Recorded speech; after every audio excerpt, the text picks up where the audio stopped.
Good afternoon, ladies and gentlemen. We will give a few more moments so that the attendees may join.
Okay, so I think we can get started. Good afternoon, ladies and gentlemen. I'm Susan Green, coming to you live from Boston with Cyberbit. And joining me today, if you'd be kind enough to introduce yourself, Henry, that would be great. And if you could advance the slide.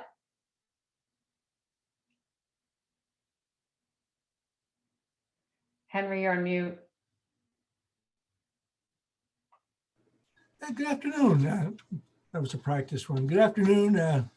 I'm Dr. Henry Felch. I'm here in Augusta, Maine today. Just a little bit of my background real quick. It's just retired military. After leaving the military, I worked in network security for several years as a contractor, then moved over into private business for another 4 years before coming to the University of Maine in Augusta in 2011 to go into the realm of academia. And my goal when I got here was to create a cybersecurity program. So we got our bachelor's degree started in 2015. We have over 300 students in the program today. And this fall, we started our master's in cybersecurity, the first master's degree for our university here in Augusta. And about 18 months to almost 2 years ago, we engaged in purchasing the cyber range to supplement our program here. Go into the panelists now for an introduction of each one. Samantha. Hi, so my name is Samantha. I am a graduate from the University of Maine at Augusta. I am currently a security analyst at an MSSP.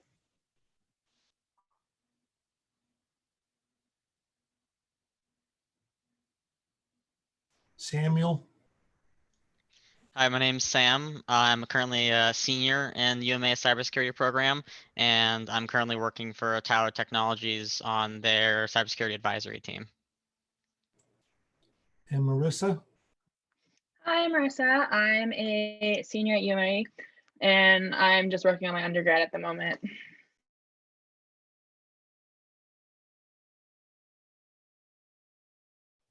Next slide, please. So here's the agenda. So we just walked through the introductions. We're going to talk a little bit about the University of Maine at Augusta, their cyber program.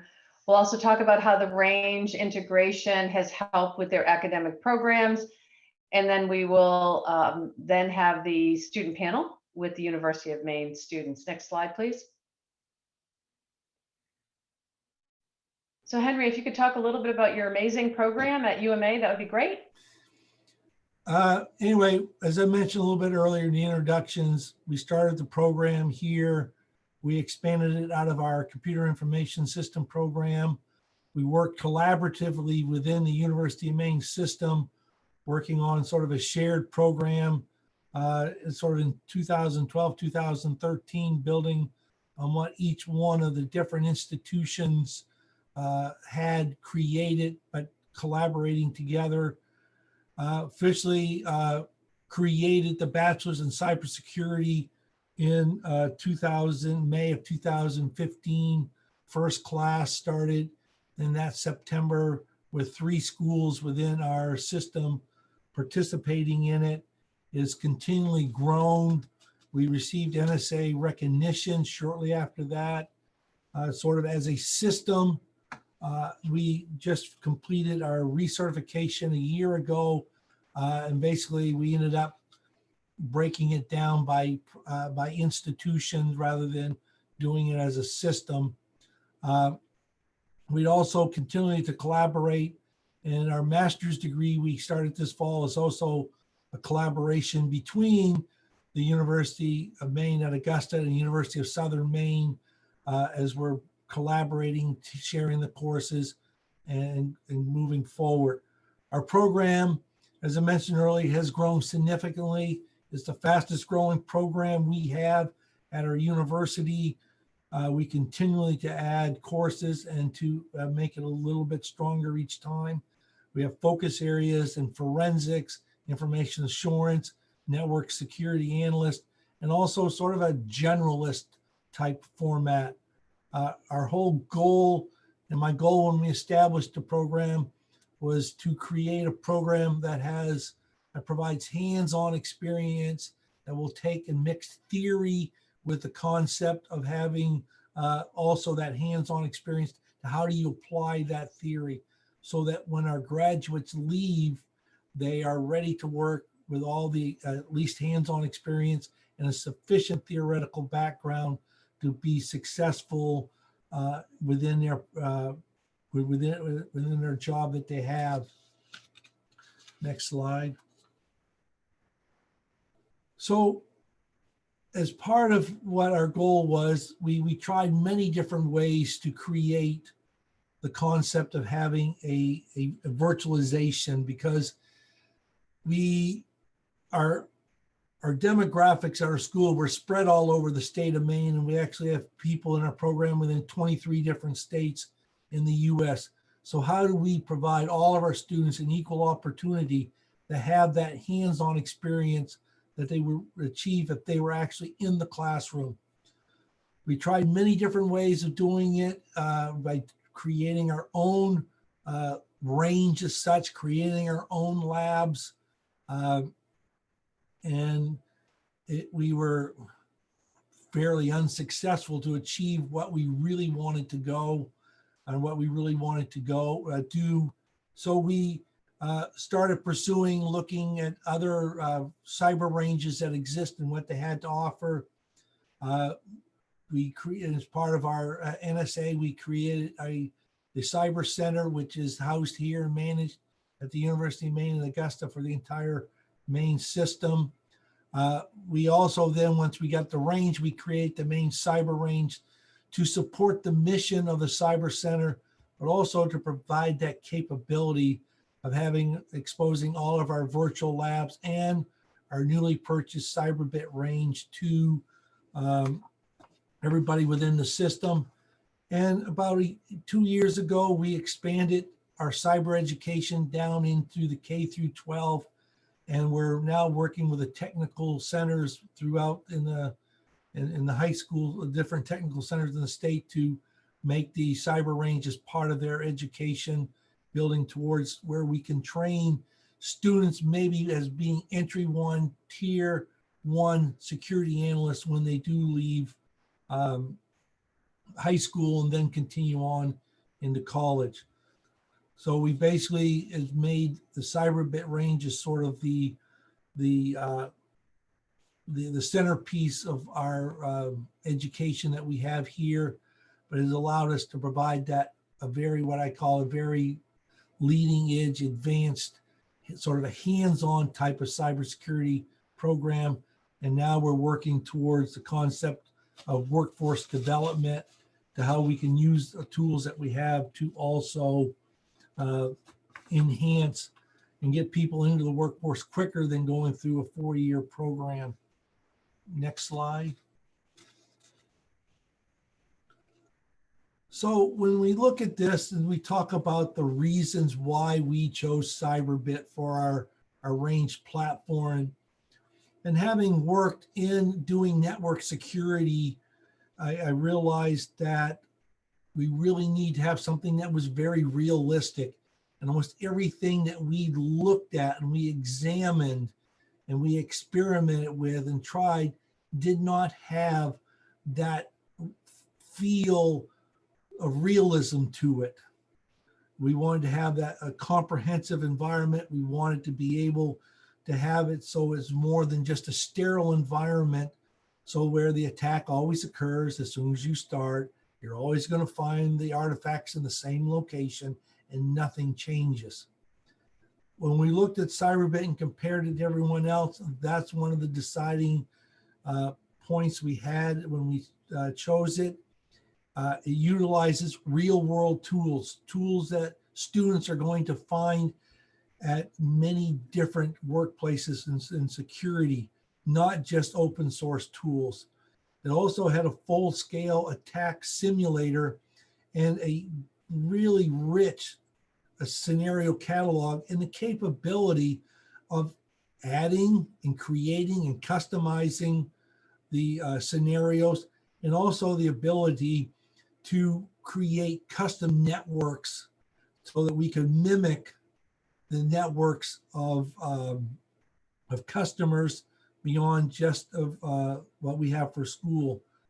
Everything was easy to do. It was all in one box. Cyberbit come in, helped us install it, trained us.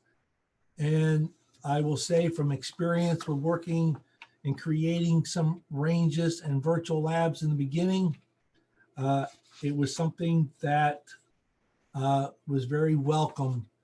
The platform ready to go, deployed easily within maybe a day or two of setting up and testing it. We're up and running. When you get onto the platform and work with it, it's relatively easy. We can reset, we can run a training simulation, we can start debriefing, and within 10 minutes, we can reset the environment back to what it was, modify all of the settings, and turn around and introduce the students back into the simulation on the same scenario, but we've changed when we start the attack. We've added difficulty to it. We've added additional traffic. We've combined scenarios together and allowed us students to really not just say, well, okay, I'm going to go to this computer here. I'm going to go to this directory and I'm going to handle this situation here. It also allowed us that we could record each activity the students were doing on the range. So this allowed us to have an after review afterwards and talk about it, like an after action review. And then, but also we could then take students aside and say, okay, maybe if you looked here and maybe did this a little bit here, and we can show what they did do and then expand and show, well, maybe if you want to hear a little bit further, so we can tailor the feedback more to a student and help them grow and understand a little bit of what they needed to do. It has been a tremendous boost for us. When we started our master's program this year, we had several students that told us they chose our program because we had the cyber range here and it was available, and how we had incorporated it into our program.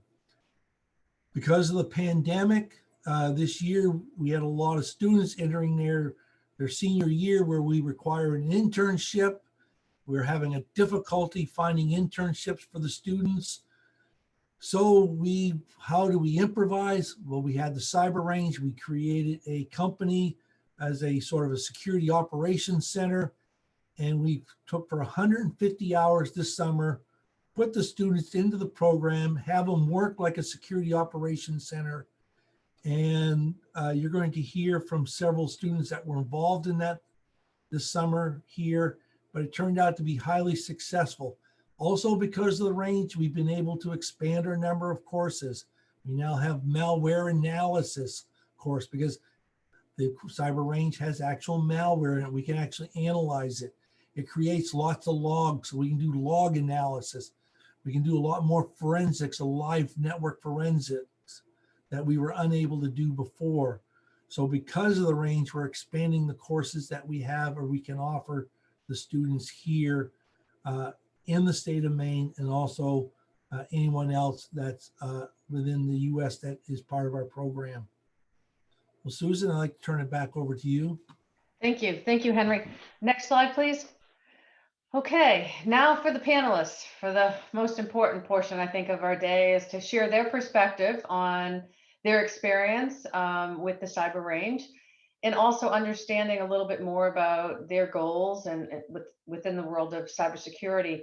So the first question, we'll start with Marisa. What was your high school track and why did you select cybersecurity? Yeah, so when I was in high school, I wanted to become a forensic scientist. So I went down to Virginia for 1.5 years to follow that dream. My spring semester, freshman year, I took a class in intelligence analysis when they touched base on cybersecurity. So I thought that was very interesting. And I thought, all right, this is what I wanted to do. I want to go on intelligence. So 2 years later, I came to UMA, and the cybersecurity program was one of my father. He's the one that persuaded me to go into this because he's in the military. And he said, if I want to go intelligence, cybersecurity would be a great way to go. Excellent. Samantha? So I was involved with a lot of like robotics in high school, and I decided to go to like community college for electrical engineering. It wasn't exactly what I wanted. I ended up transferring to UMA for a liberal arts major, and I ended up taking Henry's cybersecurity class, and I really fell in love with it, and it took me like no time to switch over and really like find out that I was really passionate about cybersecurity. Excellent.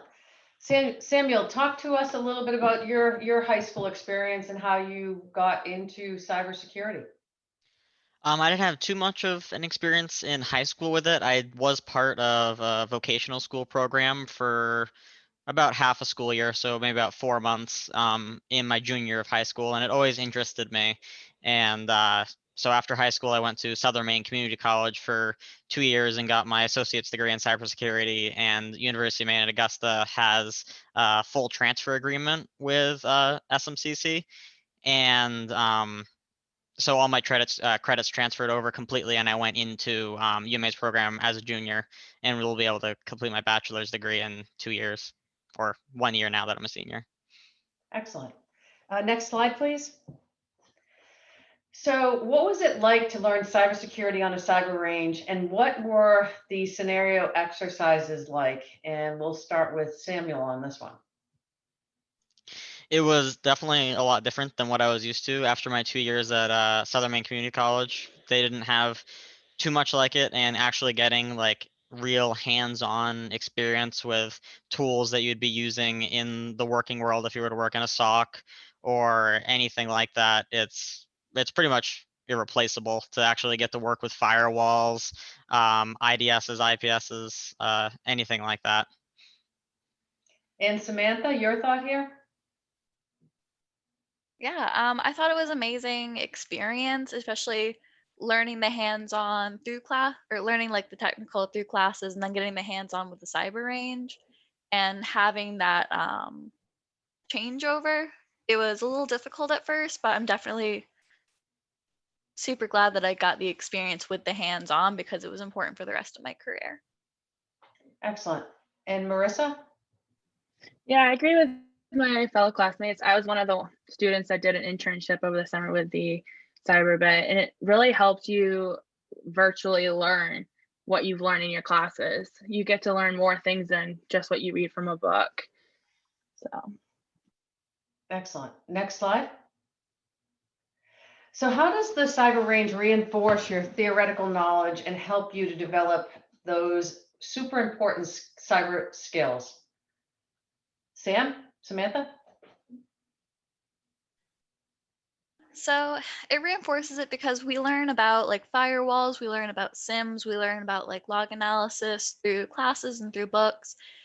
You don't really know like how to parse through logs, how to configure like rules in a SIM and a firewall until you get that hands-on knowledge.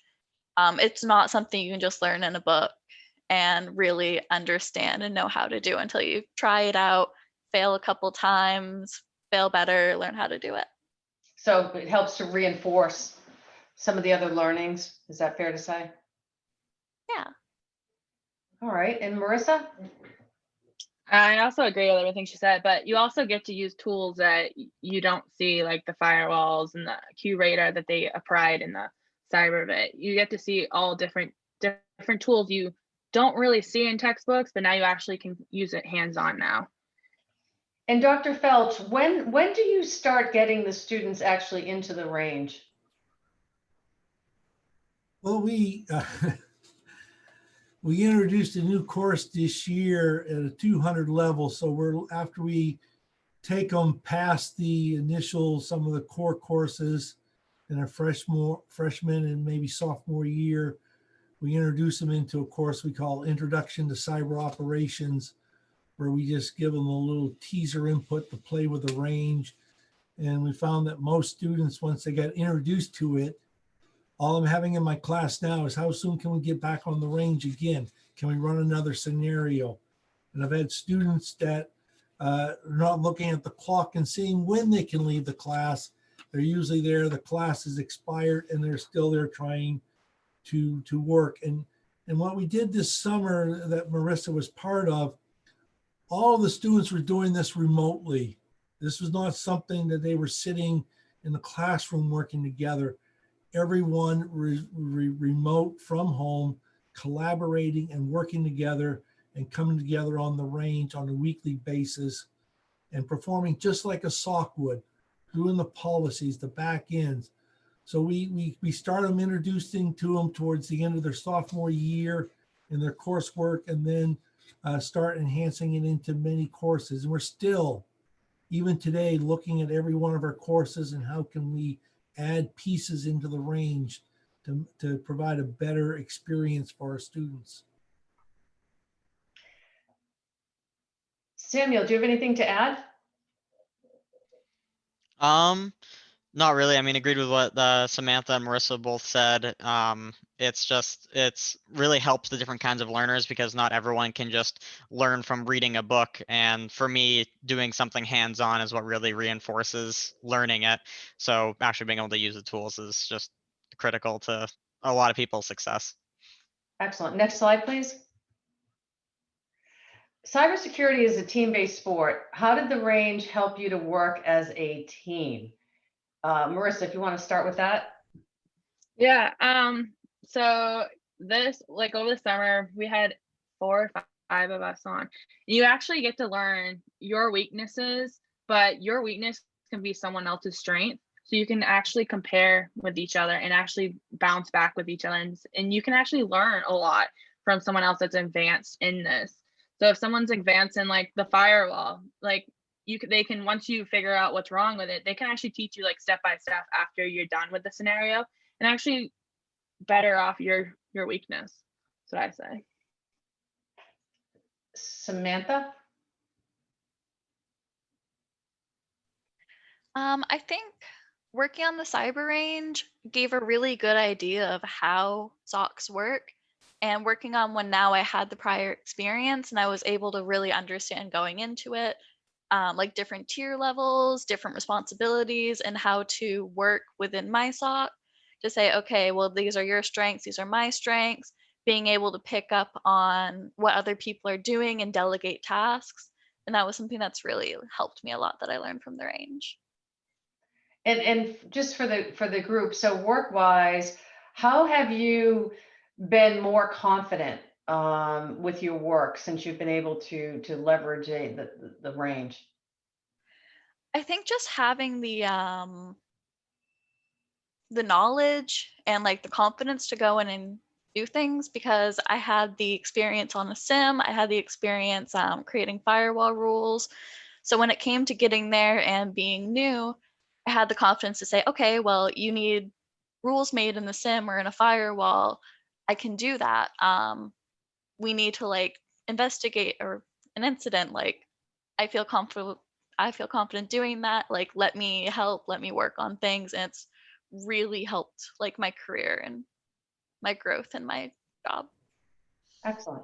Next slide, please. Hey, Susan, before you jump over, I'd like to add one thing about the as far as the teamwork. And I will say that you can talk about teamwork, you can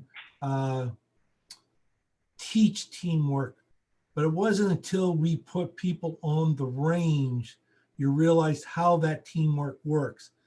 Because we had several scenarios we run when we first got it, and everyone was like trying to do their own thing. And it wasn't until the students learned how to do the teamwork, they could actually solve the problems in the time that was allotted. We had one student solve the problem right away, but didn't tell anybody. So everyone fumbled around for another 30 minutes trying to find something that was wrong. It was already fixed. So I think the teamwork aspect is one benefit the cyber range provides that nothing else provides or that we've seen. And I think that's really an important point, because the reality is that we at Cyberbit train a lot of the biggest SOC teams in the world, major brands, major Fortune brands, major organizations that are across all different vertical markets. And it's so important that you have that team-based skill to work as a team, because, you know, cyber is complex, make no mistake about it. And to work together and collaboratively really makes a big difference. So how has your UMA experience in learning cybersecurity helped you to be prepared for a career in cybersecurity?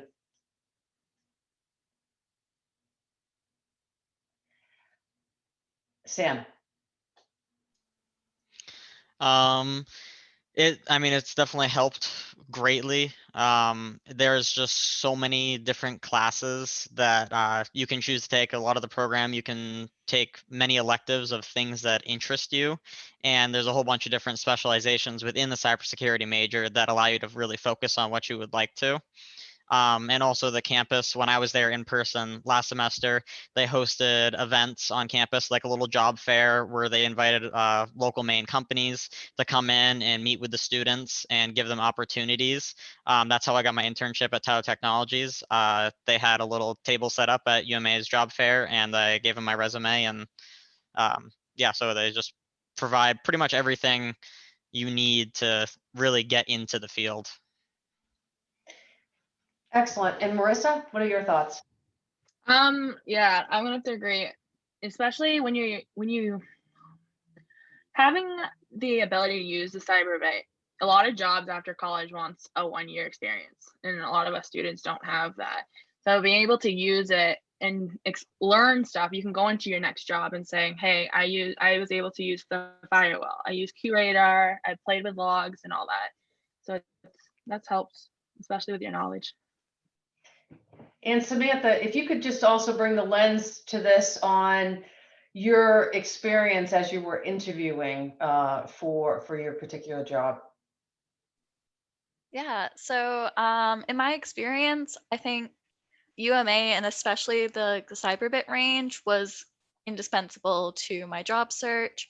Every company that I interviewed with, every offer that I got said that they were impressed with my hands-on knowledge. They were impressed with the fact that I could answer all the questions about like configuring a firewall rule. I could answer all of their hands-on questions. And to have that from someone who's just getting out of college was really impressive to them. And it gave me a lot of leverage when it came to deciding like what company I wanted to go with. So you were in the driver's seat. Yeah. Which is awesome. So what about your job now? Like, how are you rising up amongst your colleagues? I think I definitely had the advantage because of my background. Even when it came to like some colleagues that had a little more experience in like IT than I did, having that experience with cyber tools, even though we don't use exactly the same SIM, we don't use exactly the same firewall, and different clients have different tools, they're still transferable skills. They don't vary too much from like tool to tool. So I was able to move up a lot quicker than I would have like if I didn't have the hands-on experience. And how are you helping with onboarding now with your company? Yep. I am actually on the team to hire new SOC analysts, and I'm also training new analysts, which is like pretty impressive for the time frame. And I'm looking for people with those like hands-on experiences. I'm actually trying to get a couple people from UMA to apply because I feel like the tools that they have are things that I'm looking for in new analysts. Excellent. Next slide, please. So if your professional path takes you to corporate America and that business gets hit by ransomware, how will you be better prepared as an incident responder? Sam? I mean, the cyber range would definitely help with that, as they actually have a ransomware scenario, which is very specific to ransomware. And so you can go through the steps and see exactly how it takes place, while the ransomware may not be the same of what your company is getting hit by or anything like that. You can see the signs of it, how it might travel through the network, and it'll really help with the incident response side of it and the forensic side of seeing where it originated from, any trail that it left, and how to stop it in the middle of it if it's something that doesn't just happen instantly. So it's a pretty dynamic experience. Yes. And Marisa, what about from your vantage point? Any, you can even answer this from other scenarios that you've gone through. Yeah, we found out pretty late in our internship that they actually have forensics tools on the Cyberbit range. So not only are you mitigating the attack, you also have the ability to actually investigate everything. Like, how did it happen? Like, use different forensics tools that you probably would use in an actual real stock. And every scenario they do is like a worm. We did a WPI worm. I know that was pretty tricky for us over the summer. Like, even though you mitigate it the first time, the professor or the main person can actually make it harder, so you're not doing the same ransomware attack or the WPI. It's not all the same, which actually helps you eventually after you get out of in the future business world. Excellent. Next slide. So what are your professional plans for life after the University of Maine at Augusta in cyber? Sam? So currently my internship that I had over the summer turned into a part-time job throughout my senior year, and then will become a full-time job after I graduate. And currently I'm working for an advisory team, but my goal would be to work in assurance or red team sort of stuff. So after the end of this semester, like around January time, I should be moving over to Tyler's assurance team, which will be more what I want to work on in the future and do with my career instead of advisory work. Great. Samantha? I mean, I'm kind of out of UMA already, but it's helped me get into a SOC position in a full-on security company. My end goal is also like offensive security and red teaming, which coming into the company that I'm at now with my SOC position, they told me that there is the room to pivot within the organization, and that's what I plan to do. And that's in the progress right now. And Marisa? Yeah, I'm looking right now for, I got a few job offers I'm gonna look into, but I'm also gonna apply for my master's soon in international security and terrorism, and hopefully work either in the intelligence unit or in the cyber forensics part. That's fabulous. So Dr. Felch, when you look at the experience that you've been able to provide to your students with the Cyberbit range, and you think about, a couple years ago, what it was like versus today, can you speak to how the students have evolved and some of the other things, key learnings that you've had with respect to the cyber range? Yeah, sure. One thing I will say is all three of the students we have on the panel were sort of there, and when we got the range going and sort of started introducing it into the courses, they didn't come through some of the full range of where we has gone with it. And a lot of the students involved, Samantha and Sam, helped us not only just take what's on the cyber range, but they helped us build additional content around the scenarios to add to our existing programs that we have. And Samantha was instrumental in helping write a lot of what we're doing and did in the malware analysis course. And she did that based upon using the range and working on the range. And as we continue to improve on it. So not only do we give the students a chance to come into the range, we have a large group of students that just want to volunteer to come in so they can work on the range. They want to sort of help with some of the content. We get a lot of feedback on how we can improve our courses from students. And then sort of like, how can we take the range? Well, we saw this on the range. Maybe we could do something with this in class, or maybe one of the classes I took last year would have been great if we had some experience on the range. So it's a continual growing experience. And from where it was when Samantha first started on the range, and Sam and Marisa are right now, to where it will be in a couple of years, where we're looking at here's introduction to the range. As soon as you can get here, as soon as we get you past some of the fundamentals, put you on the range and start expanding, because I think it allows you to see what the real world might be. It allows you to develop that teamwork, which I think is very important, that you would not achieve in regular classes. I mean, yeah, you can have group projects, but until you get in there and you're communicating back and forth, because that's another important thing we talk about teamwork. It's the communication. And I think Samantha and Sam and Marisa can all say that they would not have been successful in the range if they hadn't learned how to do that communication, not only verbally while you're interacting, but also using the, what if your team is in many different states? How do you use the tools that are available to enhance the experience and learn how to do that and communicate and say what's going on?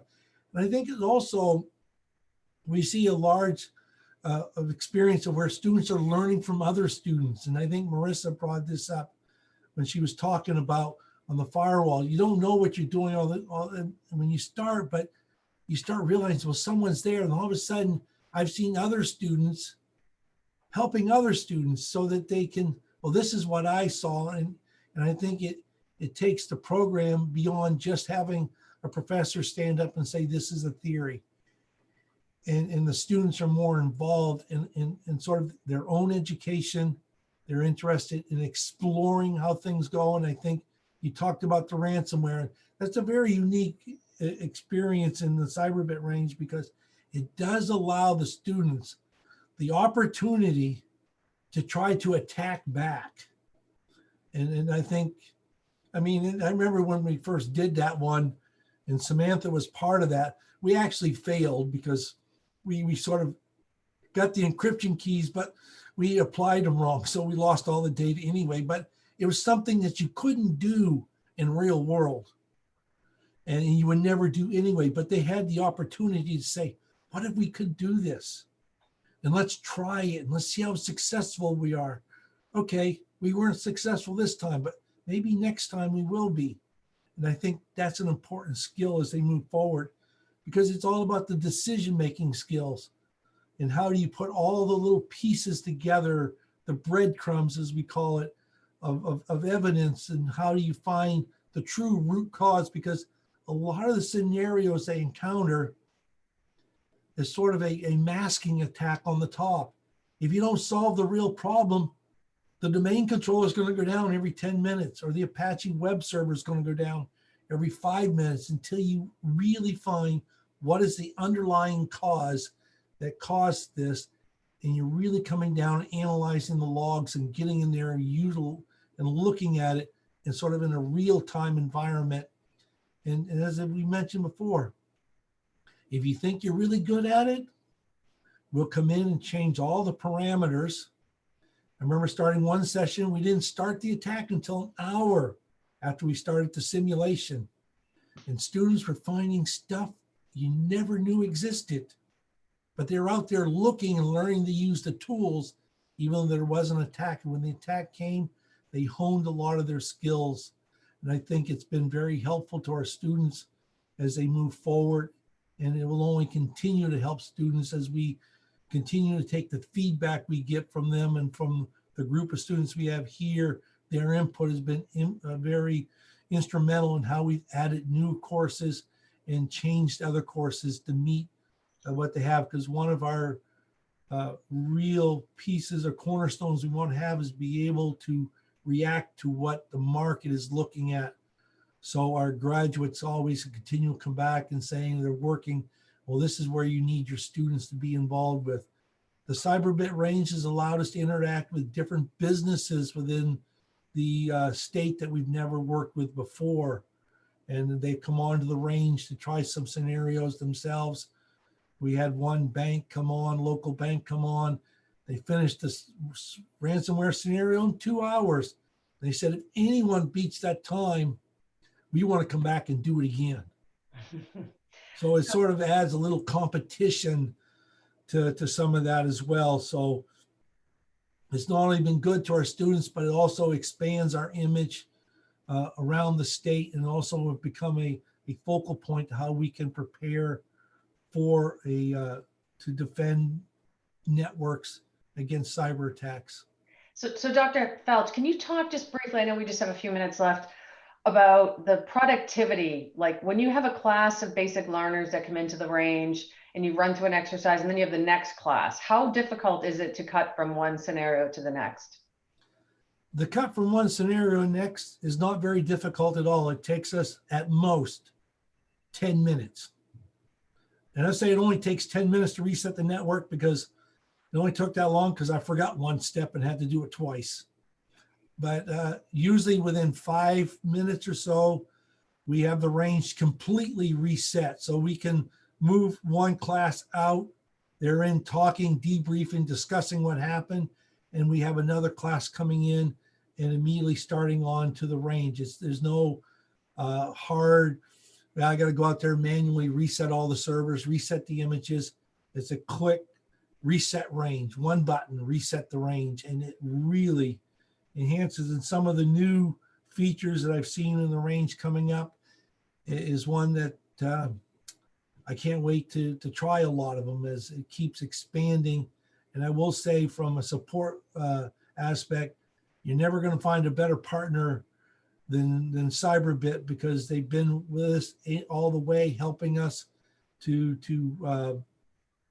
learn the range better and to add features to it. And they listen to what our students and our instructors say, what they like to see in the range, and they consider a lot of it as they move forward. So I'd like to thank Susan and Cyberbit for all their help and what they've done to establish the range here in Maine. Well, we appreciate the opportunity to serve you, Dr. Felch, and your staff. I'd like to personally say thank you to the student panel, Marisa, Samantha, and Sam. Really grateful for you taking time today to share your perspective, because there's nothing more valuable than hearing directly from a student on what their experience has been at the University of Maine at Augusta and using the Cyberbit range. Are there any questions out there from the group? Let's see, there's a question. Is the cyber range as successful when it is virtual? The Cyberbit range, you can connect in, I'm not sure if I understand the question, you can connect into the range either in a classroom environment or entirely remotely and run through an exercise, or you can have a hybrid experience with some in the classroom and some remote. And I will add to that the fact that we have a live range, yep, but the range actually sits, all the appliances and everything sits in our main data center, which is about 87 miles northeast of us. So everything we do is sort of virtual. And that's been one thing we've been able to do during the pandemic. We've been able to train other companies, train our students, and not having to have them come into the class. Great question. Through Cyberbit, how do you assess each student's competency within and also how does it relate to the NICE KSAs? We align to the NICE framework and also align to the KSAs. There is quizzing, there's scoring, there's assessments in the platform. There's a great reporting that you can drill down into. Happy to take that offline. I'm Susan at cyberbit.com if you have if you need further information on the ability to assess a student's competency. And Henry, is there anything that you would like to add on the student's competency from your lens? No, I think that we look at it and I think that the hands-on speaks a lot to what you want to on the KSAs and all through the framework. It actually has helped us be able to apply that. And the question is Cyberbit affordable for a 2-year college? It may not be totally affordable. And I guess it all depends upon what you consider affordable, but there's also the ability to work with other educational institutions that do have a range or been able to investigate. And I think if you can't afford one, contact someone that does have a Cyberbit range. And then I'm always willing to talk to anybody and show you what we have and to even allow you to come on and try it out to see if it really works for you. I think that enhances the collaboration among other programs beyond just what we have here. But when we start getting multiple programs collaborating together to work on the range, it makes a lot better education for all students involved. So and for 2-year colleges, we actually do have some new programs that are less costly. So happy to talk about that offline. We have developed some programs that are based on a student model or a consumption utilization requirement. So feel free to reach out to me directly, Susan at cyberbit.com. I'm happy to take that offline. Any other questions from the audience? Okay. On behalf of Dr. Felch and myself, we really appreciate your time today. Thank you, and we hope that you stay safe and have a wonderful afternoon. Bye from here.